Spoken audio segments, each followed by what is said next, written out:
All right, welcome back. Yes, we're diving straight into our very next conversation, which borders around the survival of the small and medium-scale enterprises in Nigeria. We did call it this morning Powering Nigerian SMEs with Credit Scheme. I know this administration prides itself as one that has done so much in terms of powering the MSMEs. We've seen quite a number of initiatives from this government, how they can power the MSMEs or SMEs, like in the case may be. Well, let's get some perspective from the experts themselves. We have with us this morning Tunde Popoola, who is the MD CEO of the Credit Bureau. Yes. Yes, Credit Bureau, CROC Credit Bureau. So good to have you on the show. Good morning. Good morning. Nice to meet you. Nice. Nice here again. Yes, nice to see you on the show today. Let's even start with you giving us a general perspective on how SMEs have survived with the current credit facilities available to them by this government. Okay, thank you so much for having me this morning. I think it's been an interesting time for SMEs. You recall that since this government came into being in May 2023, there have been a series of initiatives and schemes that they have brought up for support, especially on the financial part for support. I mean, we are all witness to the consumer credit loan scheme, which came into force in 2024. Yeah. We are 200 billion? Yeah, so 100 billion naira. Yeah. We also now just I don't want to mention the student loans because that's not SMEs, but that's also part of the government initiative to support Nigerians. But we also have like the one that just mentioned just last week or so, the National Credit Guarantees Company, which is also going to take effect in July. Before then, the Bank of Industry has quite a lot of specific funds targeted at SMEs. You recall that sometimes when this government came into place, they set up a 200 billion fund and they divided it into three. One was the presidential conditional grant to SMEs, 50 billion. There was also a 75 billion specifically for SMEs as grant, as loans. And then there's one for manufacturing sector. So the one that's related to the conversation we are having this morning is the 75 billion fund for SMEs. So why we haven't seen much is simply because most of the schemes are less than 1 year, because most of them came in 2024. And so the Consumer Credit Corporation was set up, the board was appointed, the MD was appointed, they have to come up with schemes and processes, and then they launched very late last year. And as we speak today, I think they have, by the last data they brought up, about 86,000 Nigerians have benefited from two different schemes that they have. There's the one they have purely for civil servants, which has touched about 50,000 people. And then there's the one they have for energy, which is solar energy, for CNG, and so on and so forth. So but that is given to over 30,000 people or so. So you have to give them time for these things to manifest. The disbursement they have done out of 100 billion, you can imagine how much of that has been done. And you also realize that because of the way they have set up the funds are meant to be repaid over time. Therefore, they go through the banking system. All these agencies are not disbursing funds directly by themselves. They go through the financial institutions. And I think that's the beauty of it, so that they can sustain it, so that they can also mainstream those SMEs into core banking processes, and they can learn a lot on how to really utilize funds and utilize loan. So I think it's a good start, and the one that's going to make it much more interesting is this National Guarantee, Nigeria Guarantee Company that they have just established, because the whole essence of that is to de-risk lending. Banks, financial institutions generally are afraid of lending to small businesses. Why? Because to lend, they need to have perspectives as to ability to repay and the willingness to repay.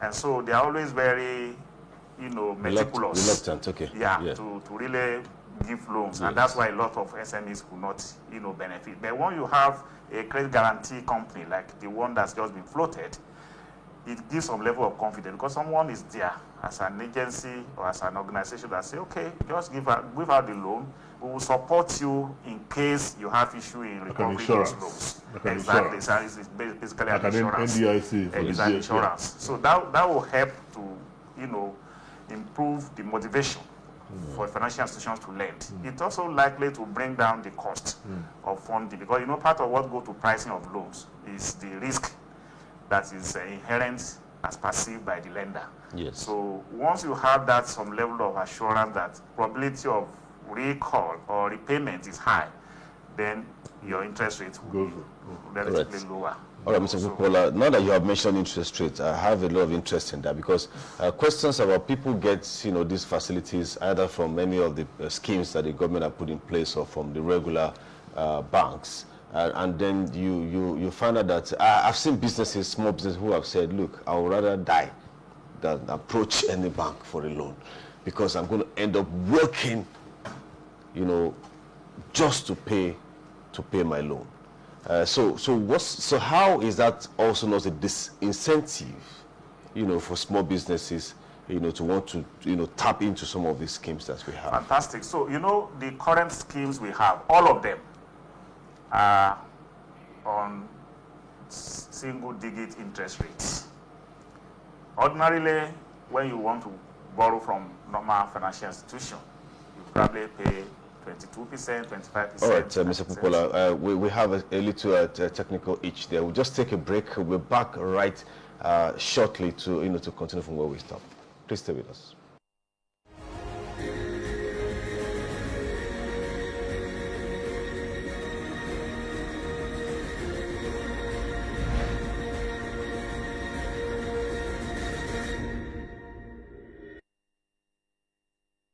Welcome to Nigeria! Strong women aren't born, they are built, molded by trials, shaped by purpose, and defined by how they uplift others. I am Paula Ezendun, proudly Nigerian, and a woman raised by strength. Born into a family of healthcare heroes and raised by a devoted single father, I was taught that service isn't just a duty, it's a calling. Today I walk that path as a biology student, artist, and founder of the W Force Initiative, where I fight for women's right to quality healthcare. I work to bridge the gap between healthcare and the women who need it the most. Welcome to Nigeria, the heartbeat of Africa, a land where rhythm meets resilience and every sunrise tells the story of strength. From the lively streets of Lagos to the quiet wisdom of our ancestral villages, Nigeria is not just where I'm from, it's who I am. You feel Nigeria in our music, from the talking drums to Afrobeats that move the world. You taste it in our spices, rich stews and vibrant street food that feel like home in every bite. You see it in our fashion, bold, expressive, and unapologetically original. Here, we don't just survive, we rise. And it is that spirit I carry with me proudly into every room. To stand on the Miss Supranational stage is to stand for something greater than yourself. In Malaposca, a region rich in beauty, culture, and history, I see more than a destination. I see an opportunity. But above all, I come with a mission to elevate the conversation on women's healthcare, to shift it from whispers in the shadows. This journey is not just a competition. It's a celebration of womanhood, of resilience, and of impact. And I stand here not just as a contestant, but as a catalyst. See you in Poland. Thank you.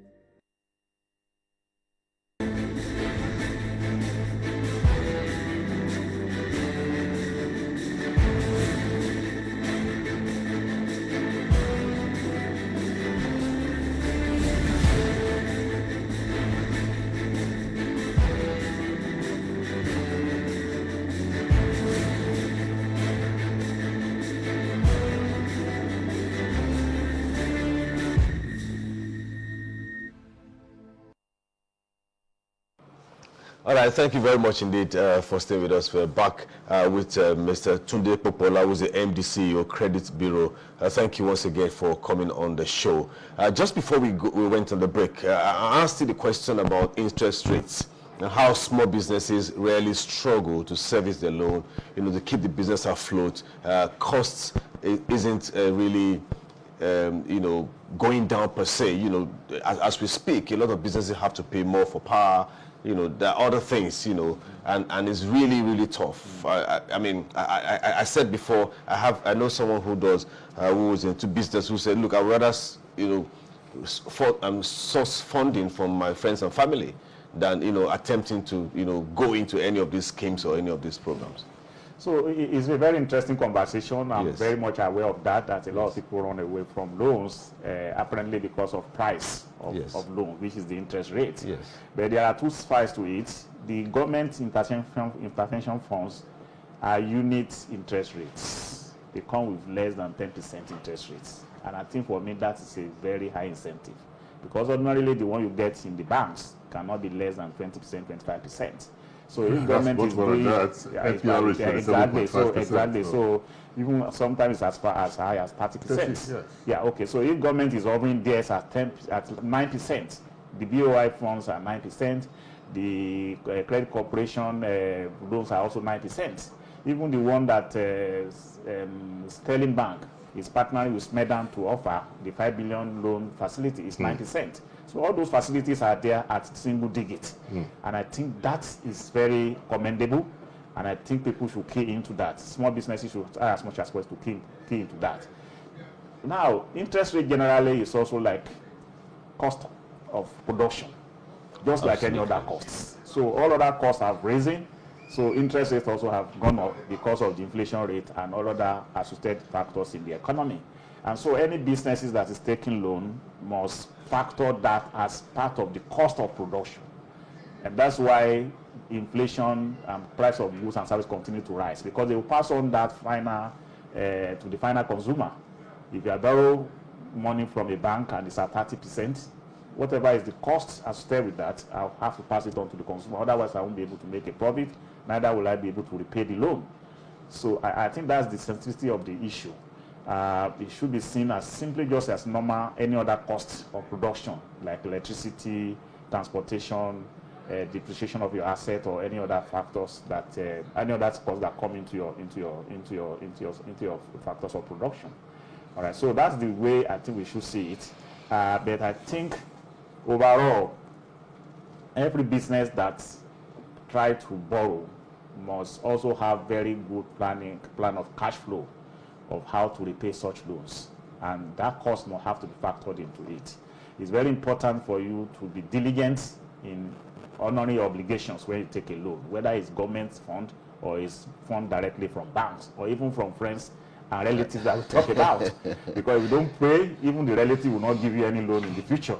So it's very important to be very, very up to our responsibility as small businesses to repay our loans, to repay our obligations. And now credit bureaus are even available now, where all these funds, this data are lodged into. And so subsequently, when you want to take a loan moving forward in the future, it may be difficult for you to take a loan if you don't repay the ones you have taken in the past. Because nobody, they check you up. And the records are now there, accessible. And these records shows that you have borrowed from A or even from government intervention fund in the past and you didn't repay. Definitely you won't have access to loan in the future. But let me also use the opportunity to encourage small businesses to access loans for their businesses, because you said it that some businesses don't want to touch loans. Most businesses can only really grow when they have access to other people's funds. The moment you are waiting for your only fund to grow your business, it's very limiting for you. That's why big businesses, even the likes of the big businesses we know, they still approach the banks and financial institutions, even international financial institutions, to access funds. Why? Because you need, those funds are there for you to use to improve production, to buy you have to be tactical, even at that, because the whole essence of being in business is to make profit. Yes. And the whole essence of expanding your business is also to make expanded profit. Now, if I go for a loan facility of about 30%, and then I'm looking at the cost of doing business, give or take. I would have to ask myself, would I make profit at the end of the day? So I think the attention should be more on assessing low interest rates, because as it stands today, Mr. Popoola, I could tell you that SMEs are suffering from high cost of doing business, high cost of power generation, high cost of water, high cost of electricity generation. These are all concerns that are bedeviling this MSME. So to a large extent, if there's anything on their minds, is how do we reduce cost of doing business and cost of borrowing as well? So our focus should be go for low interest facilities. So low interest rates cannot be an isolated factor in an economy. True. Just like other prices have risen, like we are talking about here now. You've spoken about electricity. Yes. You've spoken about even transportation. Transportation. Yes. Yeah. So all of this is a system. There's no one price that you can isolate and say, oh, this one can be low, should be low. But you know, government also realizes the importance of low interest rates to engender SMEs to access the loans. That's why they have all those intervention funds. Otherwise, there will be no need for such intervention funds at single interest rates. Okay? So what I want to encourage is for businesses to look for those intervention funds, because they are there. And a lot of people also have that doubt of whether they can really do access to those. They are there. Go to the portal of BOI. Go to the portal of SMEs. They will direct you to where those loans are and how to access them. Technology is helping a lot. Transparency is coming into all those processes now, unlike in the past where you don't know who's getting what. But if you are a very good business, if you have all your documentation, if you are an incorporated entity, that's a very and you have your very structure, key component of the conversation. So, and that's the issue for a lot of these small businesses. Yes. They are not structured. Some of them don't have bank accounts. How do you transfer business when you don't have bank accounts? Yes. And you can't have bank account now without having a BVN, without then knowing where your business is, and so on and so forth. So it's all about having a proper structure around your system, having some level of governance around your system, separating your money, business money from your personal money, separating the account of the business from your own personal account, and be very prudent, be very disciplined, and not just commingle your own personal money with the business money. In the short time, proper bookkeeping. Proper bookkeeping, proper utilization. Okay, so let's move on. Bookkeeping, utilization. Let's move on to Popoola. I'm looking at the figure from the International Finance Corporation, which puts it at about $5.2 trillion annually expected for developing economies to service the demands of finance for SMEs. Yes, that is a huge amount of money. Now, when you now relate that, accentuate that with what we have coming from federal government, that's paltry. That's paltry. So we should also be having a conversation around how do we increase access to finance? How do we increase finance first? Yeah. Not even the access. Access is a different conversation. Let's increase the quantum of funds for the MSMEs, because trust me, if we don't do this, a writer did say the whole attempt to raise a $1 trillion economy without empowering the SMEs might be impossible. Yeah. If that is not done. Clearly, it can be a mirage, because when you realize how important they are to the economy, 98% of businesses in Nigeria are SMEs. They contribute over 60% to GDP. They contribute over 80% to employment. And they are sources of innovation, to the economy. So clearly, you can't do without supporting the small businesses. Okay? But you see, the fact is that even the ones that are there currently are not assessed. I just gave you an example of 75 billion BOI intervention funds for small businesses. How much of that has been accessed, even as we speak today? Are you sure there are no bureaucratic exposure? There are conditions, guidelines. There are requirements. And those requirements, I know that even BOI went to the extent of appointing consultants to go and look for the SMEs to come and take the loan. They went to that extent. We appoint you as SME consultant, go and look for the SMEs, package them for us, bring them. and we'll support them and have access to those facilities. So the issue is still around the SMEs getting themselves ready for them to be able to access. You know, the mentality has to be taken away from this must be a free fund that I'm not going to repay.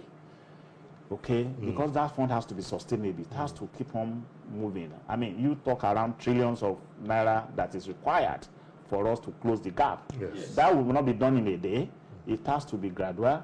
Government has started from somewhere. Imagine that 75 billion was taken within 1 month.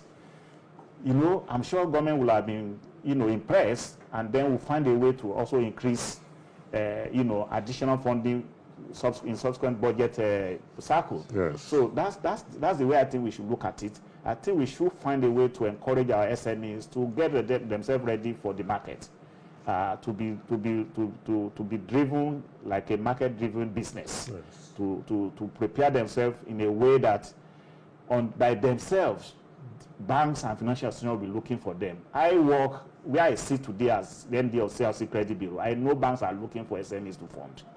They have the funds, but they don't have the businesses to come for those funds because there's a list, and those lists don't have nothing to do with even collateral that we are talking about, because all these government attention funds do not require you to have collateral.